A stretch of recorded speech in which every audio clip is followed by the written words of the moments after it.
नमस्कार. केडी चौधरी डाळिंब्याड नाशिकच्या वतीनं मी तानाजी चौधरी आपल्याला एक निवेदन देऊ इच्छितो. 3 जुलै 2023ला नाशिकला मार्केट प्रथम देशातील डिजिटल मार्केट चालू झालं की जे तात्काळ आपल्याला सेवा पुरवणार हे मार्केट एक नंबरचं मार्केट देशात ठरलं की तात्काळ वजन, तात्काळ मालाची ग्रेडिंग आणि आल्याबरोबर त्याच पद्धतीने विक्री व्यवस्था चांगली ठेवत असताना तात्काळ पैसे देण्याची सुद्धा पेमेंट देण्याची व्यवस्था आपण पुरवली. आणि हे मार्केट चालू करत असताना डिजिटल व्यवस्था पुरवावी म्हणून एका कंपनीच्या बरोबर आपण काम केलं. परंतु 2 वर्षाच्या कालावधीमध्ये आपण कंपनीबरोबर काम करत असताना काही सॉफ्टवेअरमध्ये शेतकऱ्यांचे नंबर हे त्यांच्याकडे प्राप्त झाले. परंतु केडी चौधरी हे मार्केट आता वेगळ्या नावाने चालू झालं असा गैरसमज आज फोनद्वारे पसरवला जातोय.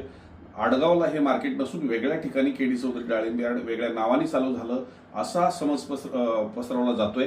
तर मी निवेदन देऊ इच्छितो की केडी चौधरी डाळिंब्याड हे नाशिकमध्येच प्रीमियम कृषी उत्पन्न बाजार समिती खाजगी बाजारामध्ये आहे. त्याचा कुठेही बदल झालेला नाही. आमच्याकडनं फोन येत नाहीत, परंतु समोरून आपल्याला फोन येताना नाव बदललंय असे फोन येत आहेत. तर मी हे नम्र निवेदन यासाठीच करतोय की केडी चौधरी ही ओळख सोशल मीडियाच्या माध्यमातून महाराष्ट्रात सर्वांना आहे. आजही सर्वांना माहिती आहे की केडी चौधरी म्हणजेच एक विश्वास. केडीसी म्हणजे कायम दर चांगला देणारी एक विश्वसनीय पेढी. ही आपल्यासाठी काम करत असताना एखाद्या कंपनीचा आपल्याला फोन येत असताना त्याच्यावरती विश्वास ठेवू नये. मार्केट त्याच ठिकाणी आहे, कुठलाही बदल झाला नाही. आम्ही आपली सेवा करण्यास तत्पर आहोत. धन्यवाद.